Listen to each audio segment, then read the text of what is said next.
Alright, what's going on, you guys? I'm back. I'm back for at least one video. Decided to do a 24-hour summer movie marathon. I had an itch in my kitchen. Just felt like, you know, doing another 24-hour movie marathon a couple months ago. So I thought this time I'll kind of theme it around summer. So every movie that I watch will have the word summer in it. And you'd be surprised how many movies there are. I had to take out, I'll show you the stack, but I had to take out like 5 or 6 movies because it would have gone on too long. But all the movies I've never seen before, all the ones that I'm gonna watch. And I just wanted to give a shout out to Ryan Chattaway, who, you know, that's where I first started kind of doing the 24-hour movie marathon, which for me lasts at least 3 days. So I'll leave his link down below and, you know, check his channel out. And I think he's doing another 24-hour movie marathon this year. He has requirements, like different criteria. So go check his channel out. But yeah, I'm here. Just been busy with stuff, and, you know, YouTube just isn't a priority for me anymore. And that's okay. That's all right. But yeah, let's get going on this video. We're gonna go to, like there's more than one of us here. It's me. Let's get going to get some drinks. I have a few snacks. I might get some more snacks and go get some beverages and get this 24-hour summer movie marathon started. All right, so let's get going. I know this is just an amazing camera angle, but it works and it won't fall down. So hope everyone has been doing well. It's been like 6 months since my last video. So really, to anyone who bothers to watch this video, thank you very much. I really do appreciate it. And I've been keeping up with a lot of you guys on Twitter and Instagram, and it's just awesome. You guys are making a lot of great content out there. But yeah, let's talk about, sorry about it. I can see there's the reflection of the sun coming in, but we're just gonna roll with it for now. You know, I've been watching a lot of movies, TV shows at home. I put them all up on Letterboxd, and so if you want to check that out. We've gone to the movie theater a few times, and let's see, what did we see? We haven't really gone all that much, but we saw, let's see, Bob's Burgers movie. That was okay. That was all right. We saw Maverick, Top Gun Maverick. Oh, that was great. Just wonderful. If you haven't gone out to see that yet, please do, because it is a fun time. Jurassic World Dominion. It was fun seeing the old cast back together. Like, that was really awesome. And Jeff Goldblum was great. I mean, it was great seeing all of them again, but I don't know, just the story was, it was all right. Oh yeah, the younger one and I went to go see The Thing, because that was a Fathom event. So we went over to our theater over here the other night to go see that, and it was a blast. It was a lot of fun. He'd seen it before. But it was just a really good experience for him, seeing it on the big screen, and it was packed. Like, it was almost sold out. So that was a good time. You know, that younger one, here's a little side information that you probably don't even care about, but that younger one is going to be a junior in high school, and the older one is a semester away from graduating from college. Don't know where that time went. No idea. Stranger Things has been great. Love this new season. So good. I know a lot of people, not a lot, but I know one of the complaints has been the length of the episodes. For me, it's been great. Could they cut them down? Sure, but I've just had a great time with it. And I know the last 2 episodes drop. Last 2 episodes drop actually a week from today, because I'm recording on a Friday, so they come out in a week. All right, got to stop for some gas, so that should only come to about $1,000. I'll show you guys how much gas is here in Central California. but it's crazy. Gonna go inside, get some beverages, but let's catch up for a sec. It's nice and cool in here. Let's catch up. I've still been buying movies here and there.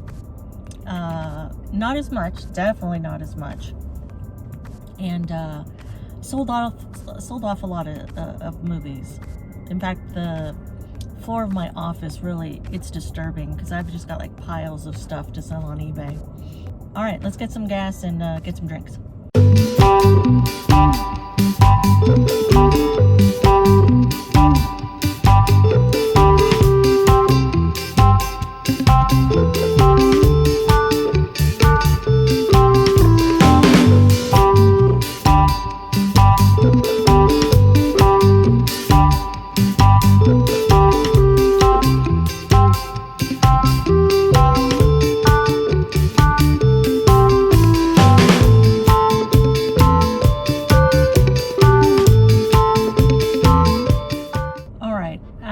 PM. I was thinking about it while I was in there. I got a little bit of footage.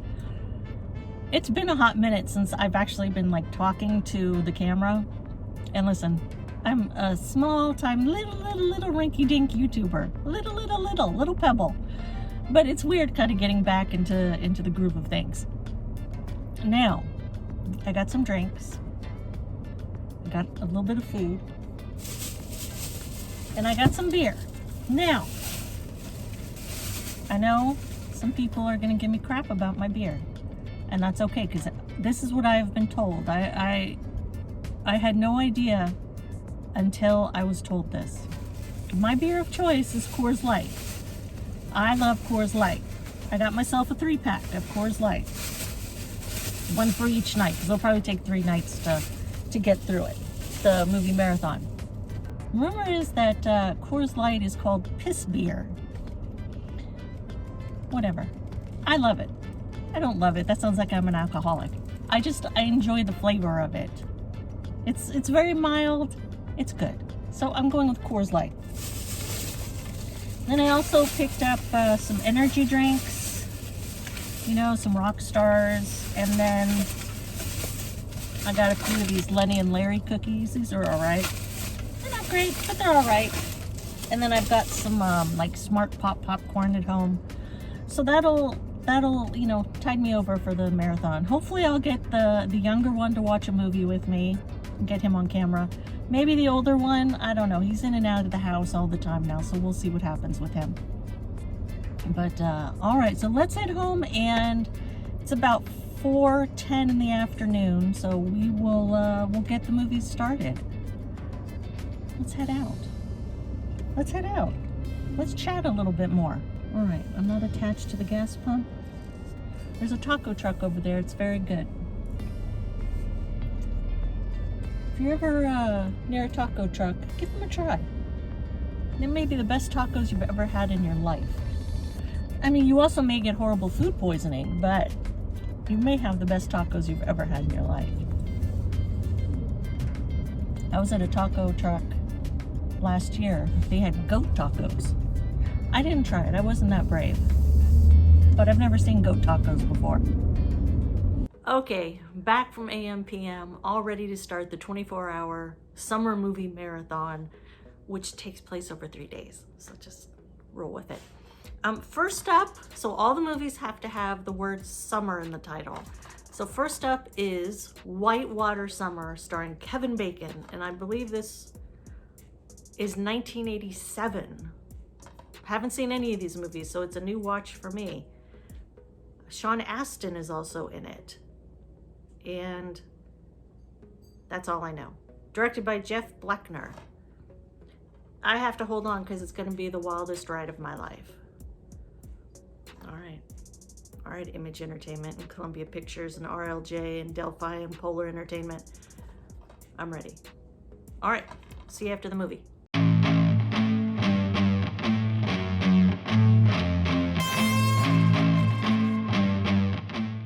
Okay, let's talk about Whitewater Summer. What an unusual little movie. For real. I didn't know what to expect. I really had no idea what this was about going into it.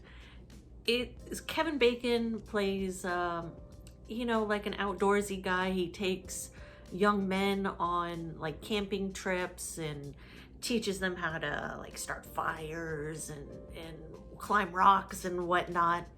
So the movie starts with Sean Astin speaking to the camera, speaking to the audience. And you can tell it was shot like definitely after the movie was done because he looks older. And it gives the kind of the feeling it's going to be like a, not a sex comedy, but maybe like a teen lighthearted comedy. And by no means is this like a serious drama, but it kind of gave you that vibe going into it. But when the movie starts, when we get into the story, it's more like Goonies Sean Astin, so he looks a lot younger. Sean Astin plays like a city boy and maybe a little sheltered, doesn't want to go out and go on adventures and stuff. His parents hire Kevin Bacon. He's gonna join him on this camping trip with 3 other young men. I think they're all maybe from like 14 to 16 years old. Okay, so they go to the woods and they're learning how to, they don't have camaraderie yet, but they're learning how to start fires and build a camp and all the things you would expect them to do. Awesome. Okay. And of course, like Sean Astin is the one that isn't really kind of playing by the rules, and he's kind of the oddball of the group.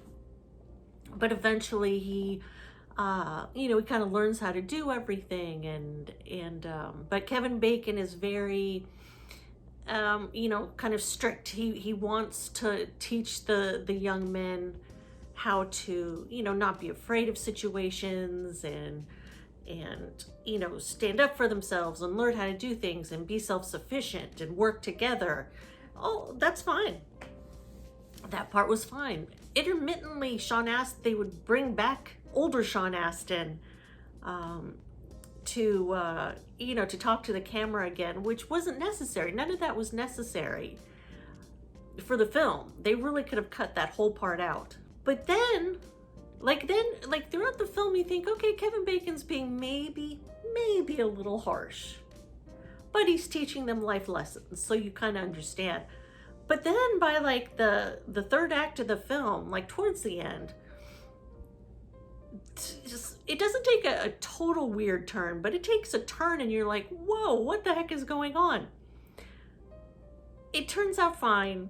The movie's entertaining enough. It's good. There's a lot of kind of rock climbing scenes and camping scenes and walking through the woods scenes to pad it out a little bit. But what this movie is? This is like a perfect, so this was 1987, and you have Bruce Hornsby songs, you have a song by the Cult, you have a Journey song at the end of the movie.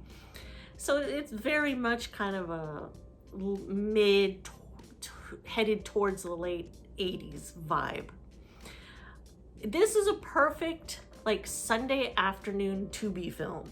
If you guys go to Tubi and watch movies, this is like one of those. It's worth a watch for sure. It's entertaining enough. I'm glad I watched it because I really had no idea. There must have been was there another, not kayaking, not canoeing, but I guess like a movie like this with Kevin Bacon where wasn't Meryl Streep in one?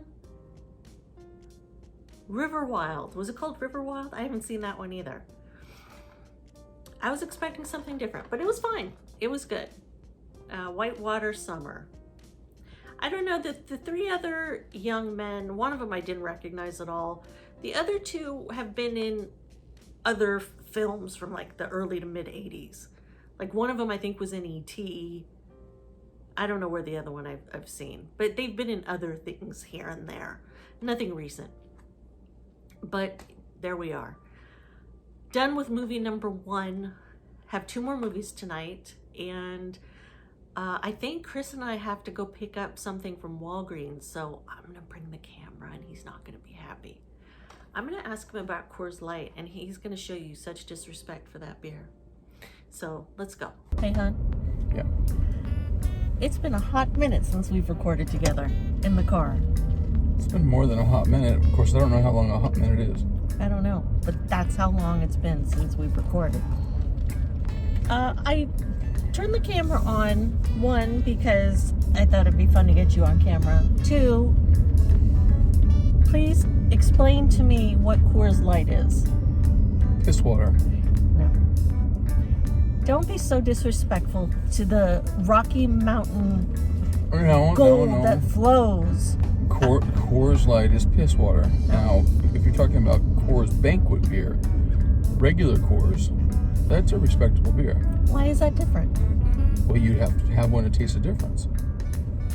But you only ever get piss water. Is there a beer that is the pissiest? Well, there's some stinky beers, but in terms of why bother drinking it, it's... Maybe that's all the money you have. No. Coors Light's not cheap. Okay, but I'm saying, what if you got like... Coors Light and Coors, I mean, they cost the same. What? Okay, all right. I'm saying, if you're looking at a panel of beers and you're like, boy, oh boy, that one is skanky.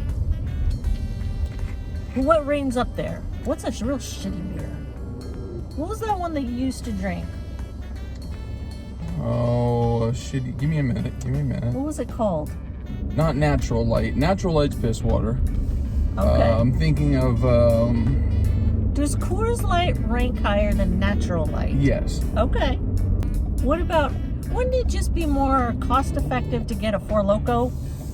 Oh, yeah. I didn't see a Four Loko at AM/PM. Do they make Four Loko? I don't know. I never really drank Four Loko. I didn't like the feeling it gave me. It lights you up, but it also gets you going, your heart rate. Oh, it does. Yeah. It's like... there may be people who know better than I, but it's like it combines an energy drink with booze. Oh, my Lord. That's insanity. And I could be wrong about that. They were too... I like beer. I like the taste of beer. Four Locos were always some other flavor. Were they fruity? Fruity, fruit punch or lemon this or watermelon that. It's killing me because I know the name of the beer that you're asking me, and I can't think of it right now. It was...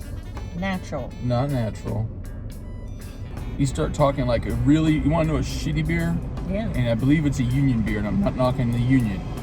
Ballantines. Ballantines with a B like boy. Yeah. Anybody that's out there that knows Ballantines, hit her up and give her a thumbs up that you know Ballantines. Ballantines is a shit beer. Do they still make Ballantines? I don't know. The fine people at Ballantines Beer? Ballantines beer, my God.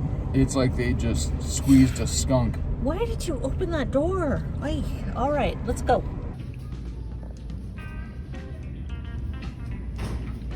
We found it. Keystone. Keystone Ice will give you a nice buzz. They have Keystone Light. Natural Ice. Natural Ice will Oh, go. Coors. Oh no, Coors Light. Regular Coors. Nothing that beats the king of beers. That's what they call it, the king of beers. Coors? Budweiser. No. Look what's on the end of it. That's America. Freedom. Freedom. I gotta tell you though, I love that Chick-fil-A. See, it's good, but I don't get the appeal. I love that Chick-fil-A. It's just a chicken sandwich. Oh, it's good. It's the best chicken sandwich, but it's just a chicken sandwich. All right, listen. No, it's not just a chicken sandwich. All right, listen. You've got the chicken patty, chicken sandwich part, right? Go to Chick-fil-A if you want. You've got the beautiful chicken patty. And then... No, chicken breast. Oh, sorry, that's what I meant. Chicken breast. Then you've got the bread. Now, that's all I like on mine. I put a little ketchup on there. It is delightful. Then you've got the waffle fries. What about the pickles? I don't want a pickle. I like pickles, like dill pickles, but I don't like pickles on my sandwiches. Mm. Okay, now, then you got the waffle fries. Oh.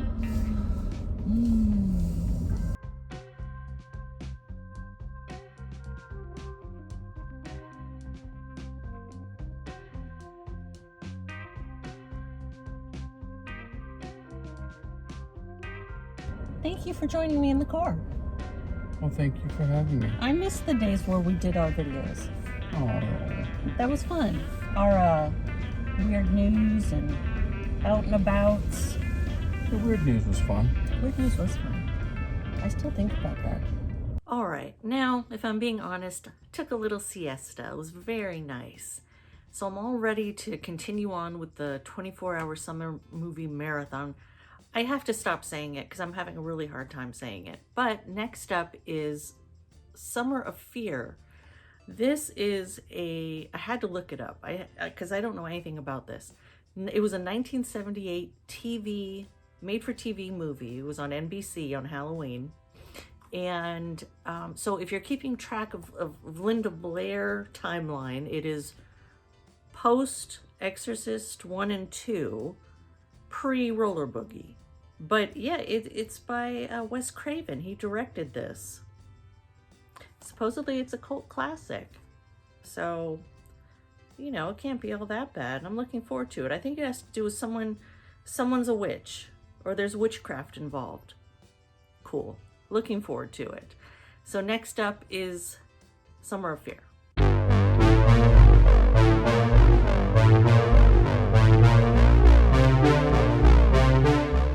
Okay, all done with Summer of Fear from 1978. I gotta tell you, this was pretty good. You know, I was watching it and I was like, you know, okay, this is entertaining. But then I really thought about it. I'm like, okay, late 70s, and it's a made-for-TV movie. And for those who were younger, you know, there were so many really crappy TV movies. Like, a lot of them were not good. This one was made really well, and the story was good. Linda Blair plays, you know, this younger girl. She lives with her family. They find out that her cousin's parents have died in a car crash. So the cousin comes and lives with them in California. And, you know, some weird things start to happen, and like Linda Blair's character can kind of see what's going on, but no one else can. And there's some like weird stuff going on, and you're like, I don't get what's going on here. But, you know, she eventually kind of had to prove what was going on with the cousin. Now, the cousin, I'm like, I've seen this gal before. Where have I seen her? So I had to look it up. She played one of the moms in Valley Girl. So I was like, there it is. So Valley Girl was like, what, 82? 83? 82, 83. I'll put the year here somewhere. It doesn't really matter, but I was like, yeah, that's where I've seen her. And then, you know, the rest of the cast, I believe they were known actors, you know, from maybe the 60s and whatnot. But yeah, it was put together really well. It was acted well, and it was a good story. And, you know, I'm not going to tell you what happens because Lord knows I don't want to spoil a film from 1978. But it is worth a watch. It really is, if you haven't seen it before. And really, it's one you can watch with your family. It's not, remember, this is 1978 TV films, so it's not gory. It's barely spooky. You know, but you've got some good effects, sort of. But yeah, I had a good time with it. I really did. This Blu-ray has an audio commentary with Wes Craven. I did not listen to that. I just watched the movie outright. But I did watch the Linda Blair interview. That was good. She reflected, obviously, on her time on the film. And then it comes with a photo and poster gallery. And then you have the trailer, and it's rated PG-13, which I have no idea why, to be honest. I mean, I would say it's PG for sure, but whatever. But yeah, so that's Summer of Fear. Check it out. It's good. Okay, up next is Days of the Bagnold Summer. I just saw the trailer for it and it looked interesting, so I picked up the DVD used. It is from 2019, so let's give it a watch.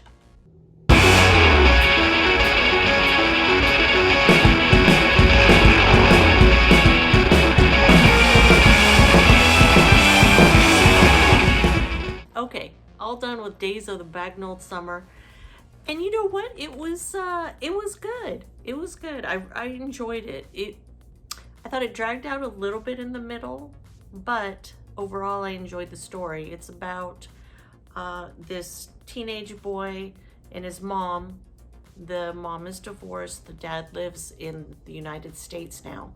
Their relationship, how the son and the mom are kind of, getting through everything, and how they relate to each other, not only with him being a teenager, but also he's going through the thing, the divorce of his parents, and what's going on with his dad, who isn't near him at all. He's in the United States.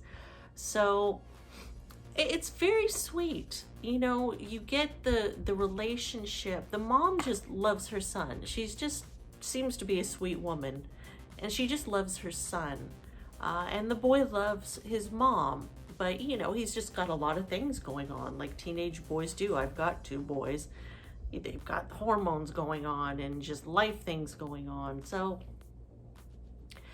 it was kind of nice seeing that relationship and how it did affect her, but the underlying emotion was love.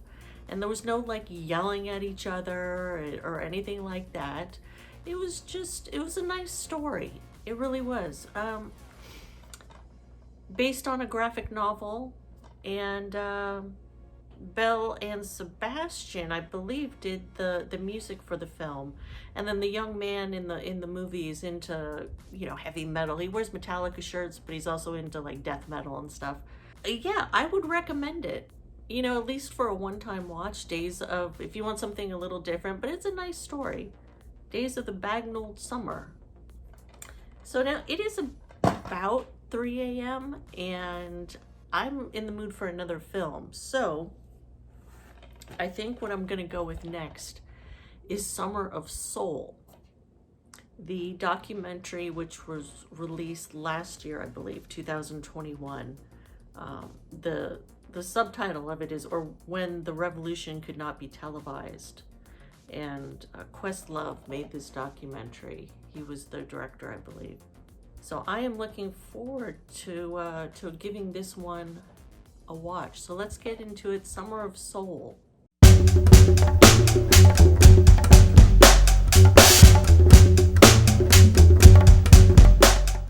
Okay, all done with Summer of Soul.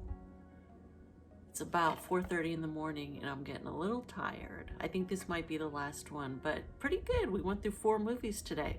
Very good documentary. Very good. It's about the Harlem Cultural Festival back in 1969. So it's the same year as Woodstock, and so they took place, generally in the same region. But no, it's like it happened and then it just kind of went away. The folks took all this footage of the festival. It was over 6 Sundays, 6 weekends. And each Sunday was like a different genre of music. So they had like a gospel weekend and like a rock weekend and an R&B weekend, etc. You get it. And, tens of thousands of people came out for each Sunday. And so they kind of explain how it came together, what was going on in the country, what the festival meant to the people of Harlem. And, they talked to some of the artists there. They talked to some of the attendees. And it was neat because one of the artists was Fifth Dimension, which includes Marilyn McCoo and her husband. And they had shown them the footage, I'm assuming for the first time, of their performance. And it was really cool kind of watching that because, they hadn't seen the footage before. So they were looking back on, what was going on at the time. So that was pretty neat because I remember, Marilyn McCoo from Solid Gold, if anyone remembers Solid Gold. But, they had some amazing artists there. Stevie Wonder was there. You had B.B. King, Mahalia Jackson, Sly and the Family Stone, Gladys Knight and the Pips. I mean, it just kind of went on and on and on. It was this amazing festival, and nothing happened with it. Like, from what I understand, no one wanted the footage. No one wanted to buy the footage and to eventually like make a movie out of it. The one little critique I have of the documentary is I would have liked to have seen more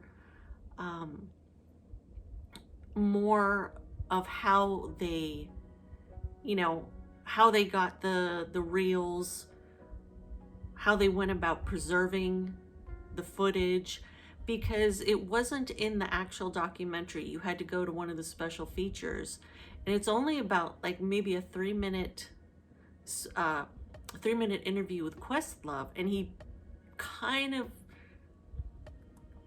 like explained it briefly what happened, but I would have liked to have seen, at least in a special feature, kind of the whole process of how they got the footage, who found the footage, how did it come about, how did it go from point A to a documentary, like what went through, how that whole process happened. That would have been kind of cool to see, but I don't know, that's just me. I like seeing stuff like that, the behind the scenes stuff. But yeah, I recommend definitely watching it. It's got director's audio commentary. I didn't watch that. I just watched the actual film. And then Harlem Then and Now, and the interview with Questlove. But yeah, check it out. Summer of Soul. Very good. Very good. I'm glad that it eventually the footage was, brought to the surface, and a documentary was made out of it, because it seemed to be a very not just a music festival, but an important festival for the folks in that area, for the people of Harlem, and what was going on at the time. So I'm glad it could finally be seen. So Summer of Soul. That's 4 movies for today. I think I'm gonna call it a night, and hopefully I'll get 4 movies in tomorrow, and then one more day and we'll be done. But yeah, thanks for joining me, and I will catch you guys tomorrow.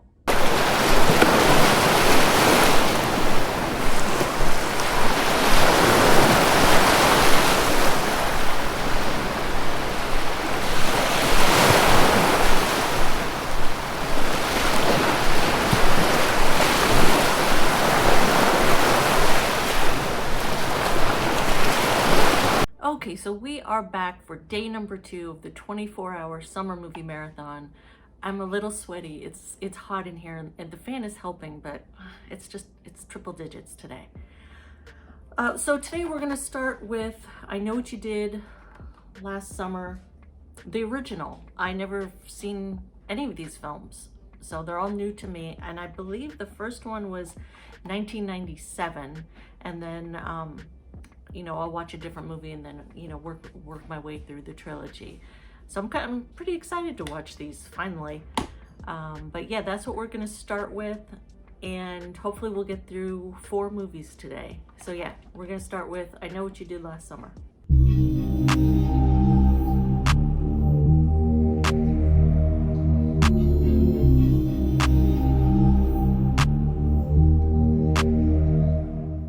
Okay, all done with I Know What You Did Last Summer, the first one. And you know what?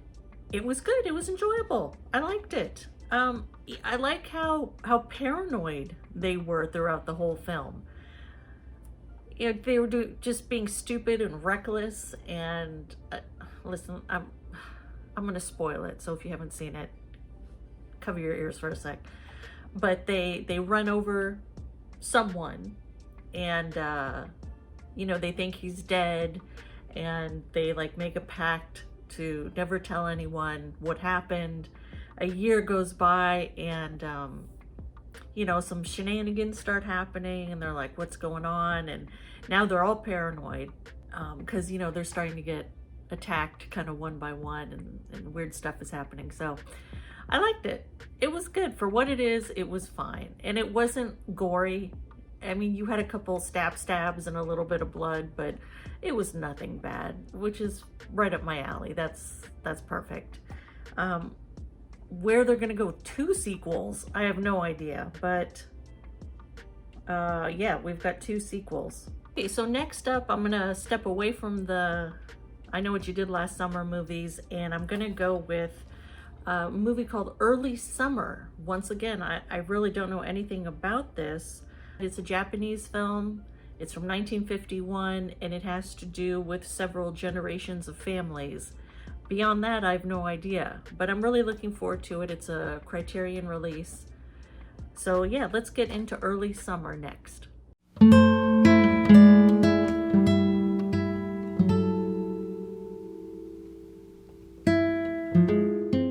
Okay, all done with Early Summer. I know I'm wearing different clothes and my hair's wet. I jumped in the pool for a little bit, hung out there because it was warm. It's not really warm in the house, but I'm just warm. It was very nice. It was, I think, 106 today. Anyways, a film by Yasuhiro Ozu. Now, I'm not familiar with his films, so you have to be in the right mindset to watch this one. It's made beautifully, but it is just kind of a slower paced film.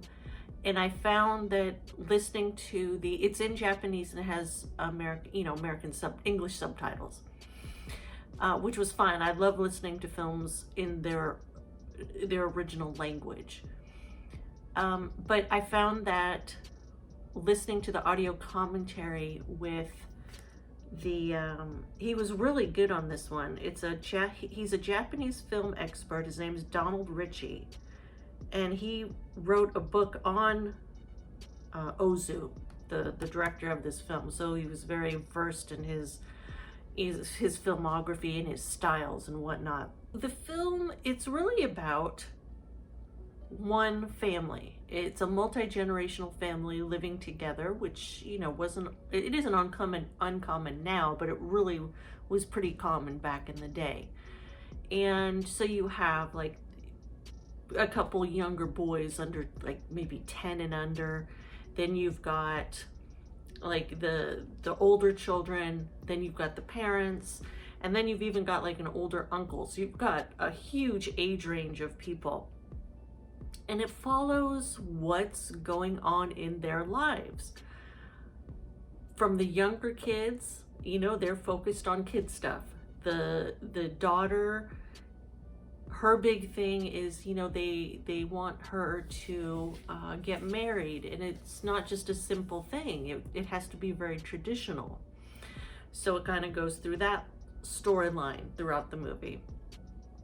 Then you've got the parents and that stage of their life, and then you've got the older uncle, and kind of where he's at in his life. It's made very well, but I've got to say the audio commentary really enhanced it, because he really explained who this director is, his style, what he wants to say in each scene, how he sets things up, traditionally how he likes his characters, how his characters behave, and what they're saying in the scene. It's really neat. So yes, I do recommend Early Summer, but just be in the mood for it. And I do recommend the audio commentary. Okay, so that one is done. Next up, we're gonna go to 500 Days of Summer. I don't believe I've seen this. If I did, it was way back in the day and I don't remember a lick about it, but I don't think I've seen it, with Joseph Gordon-Levitt and Zooey Deschanel. So yeah, 500 Days of Summer. It's about, I think, 10 p.m. maybe. I don't know. I've lost track of all time. And so yeah, let's get going on this one. And then I think we're gonna do the second I Know What You Did Last Summer movie. That'll be the last movie of the night. And then we'll have 3 more tomorrow. Catch you guys after the film.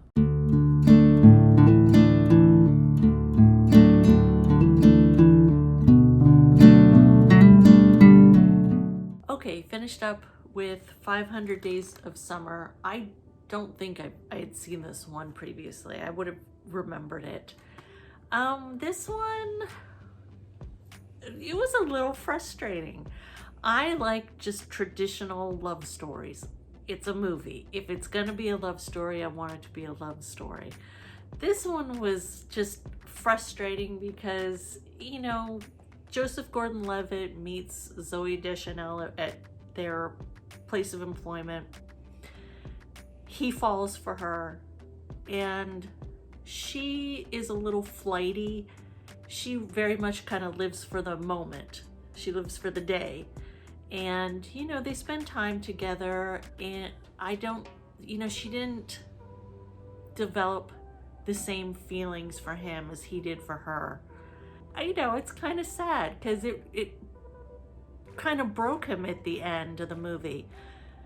It ended on a positive note because what transpired kind of launched him into another phase of his life, and that was a positive. But I mean, spoiler, I'm spoiling this movie, but she goes from not being with Joseph Gordon-Levitt's character to getting married, but she was still kind of, friendly with him.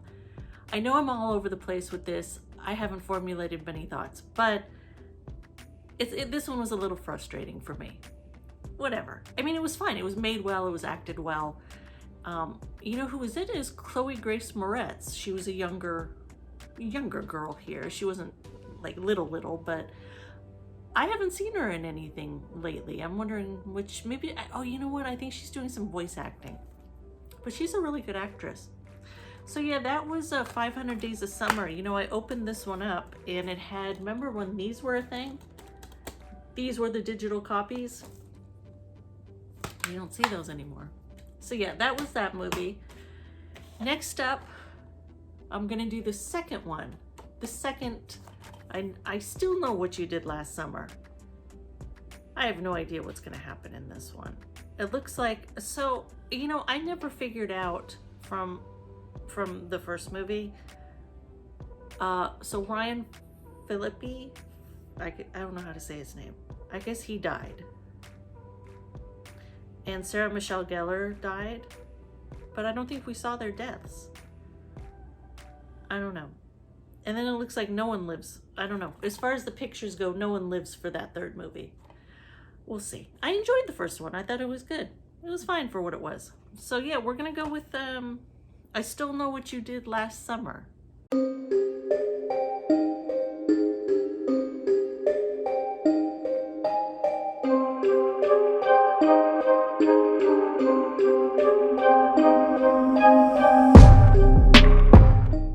Now I got to admit, like maybe the first half, but at least the first 30 minutes or so, I was like, this is horrible. This is horrible. But it's one of those movies where it actually like picks up the second half of the film, and I was really into it. Mostly because of the cast. I mean, I thought the cast was pretty good, especially for new characters into the film, like Mekhi Phifer and Brandy were good. Jennifer Love Hewitt was fine. Freddie Prinze Jr. was in a little bit. He was fine. And Jack Black was in it. This was, I guess, one of his early roles. But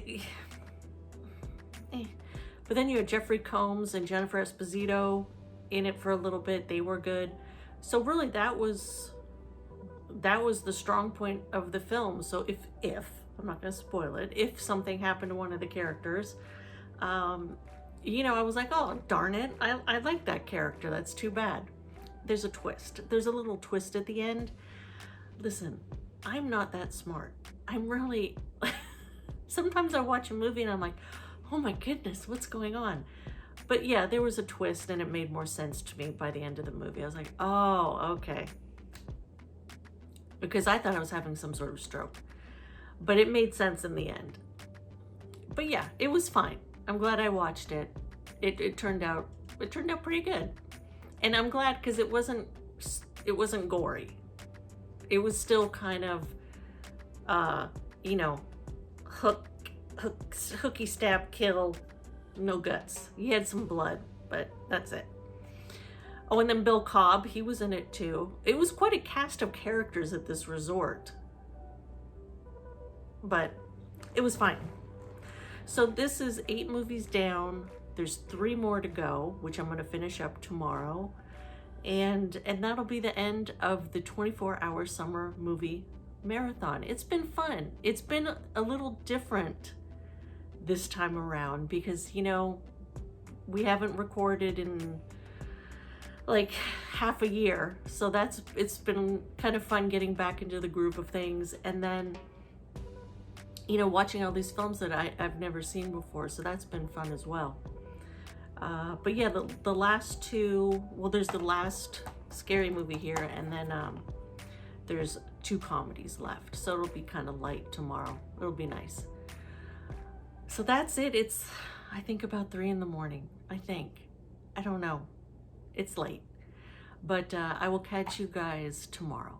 All rested up. It is Sunday afternoon, all ready for the last day of the marathon. We're gonna start it with a film that I don't remember seeing. It's possible I watched it back in the day, but I don't remember.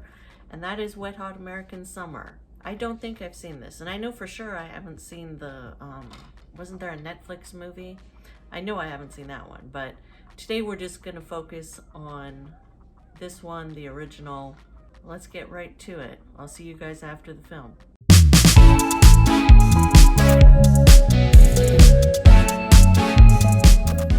Okay, just finished up Wet Hot American Summer, and you know what? I don't remember seeing this before. It is, I mean, really there's not much to explain. It's supposed to take place in 1981. It's the last day of summer camp, and it mostly revolves around the camp counselors, and it's like a stacked cast of actors. Everything is exaggerated, from the characters to the, you know, the plot. Everything's kind of heightened and silly, but it was entertaining. It was fun. It really, you know, it had me thinking, like, what happened to comedies? We don't have comedies anymore. I mean, I guess on streaming, maybe, but you just don't really hear about them, and definitely not in the theaters. I wonder when we're gonna get comedies back. I imagine it'll swing back. Everything kind of swings around and comes back into style or fashion or popularity. So I guess they'll come back. I hope, because sometimes you just need a silly comedy like this. But yeah, so that was Wet Hot American Summer. Next up, the second out of 3 movies is going to be the last I Know What You Did Last Summer. This one is I'll Always Know What You Did Last Summer. So they just can't get away from it. Now this one, I believe, so the first one was 97. The second movie was 98. This one was 2006. I think that's a 6. Yes, 2006. So they waited a little bit on this one. We'll see. We'll see what happens.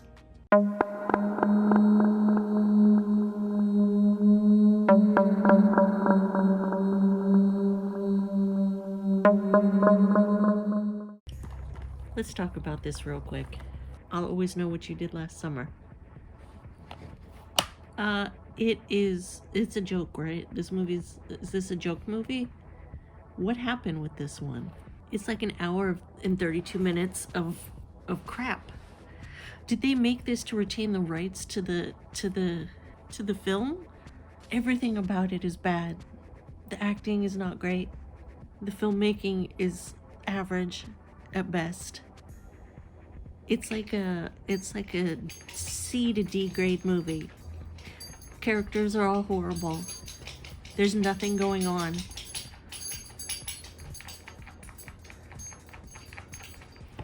Let's hope that the last movie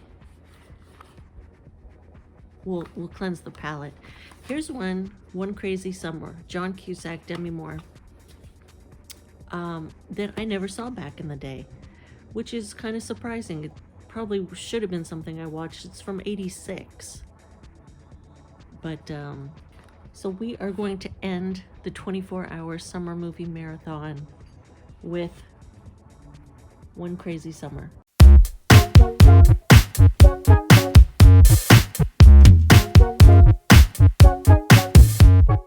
All done, finished up One Crazy Summer, and what a lovely, lighthearted film to end on, for real. I'm so glad I finally watched this. You know, it came out in '86, and you know, this and Better Off Dead, who I believe are made by the same man, same director, I just had never seen. And this was just fun. It was silly, but it really follows kind of the typical 80s kind of haves versus have-nots, and they have to, you know, overcome something in this, like it's the regatta, it's like a big boat race, to win something back against the young rich guy. But you know what, this one just has a little bit extra, which is great. It has like this animation kind of peppered in, because John Cusack's character, he draws, and so they actually bring that animation, those characters, to animation in the film, and it's a lot of fun. It's a lot of fun. Yeah, John Cusack and his friend, they graduate from high school. They go to the one character's, I think it's the grandma's house, for the summer. They meet up with Demi Moore because something happens with her, and it's just kind of their summer there. And then you have a whole other like kooky cast of characters. You know, Bobcat Goldthwait's in there. You've got like just some old school awesomeness. You've got like Billy Bird. You've got William Hickey. The pledge pin guy, you know, from like Animal House and the Twisted Sister videos. Hold on, I had to write it down because it's just a crazy large cast. Oh yeah, Curtis Armstrong, who everyone knows as Booger. And then his dad in the movie was Joe Flaherty, who was from SCTV and Freaks and Geeks. Great, the whole cast is great. It really is. And then you have a great soundtrack as well. You have David Lee Roth. I mean, there's a ton, but like David Lee Roth, the Eurythmics, ZZ Top, Steppenwolf was in there. It's just this lovely kind of 80s bomb of awesomeness. It really is. It's fun. I am surprised that a boutique label hasn't picked this one up and done a special edition of it. I don't know. Who is this? Warner Brothers. I don't know if it's an issue with Warner Brothers. There is a Blu-ray. I think it's an on-demand. No, I don't know if it's on demand. I don't know, but it is on Blu-ray. But I'd love to see Shout Factory or whoever, one of the boutique labels, pick this one up and put out a special edition. That would be lovely. Yeah, so I mean, that's it. That's the 24-hour summer movie marathon. 11 movies in 3 days, because you know, I gotta space it out. I can't just do it in 24 hours. And the fan is off, so if I just start sweating, and you know what I'm drinking? My lovely Coors Light. I don't care what anyone says, I like the Coors Light. But I want to thank for anyone who watched this and is still the least bit interested in this channel. Thank you very much. I really do mean it, and I appreciate you watching. Whether this is my last video, I don't know. But you know, I just have other priorities right now. But like I said, I just kind of had an itching to do another movie marathon, because you know, they're fun. I didn't get the boys in this video, and that's okay, but Chris got in there, so it was fun. Take care, everyone, and I will catch you next time.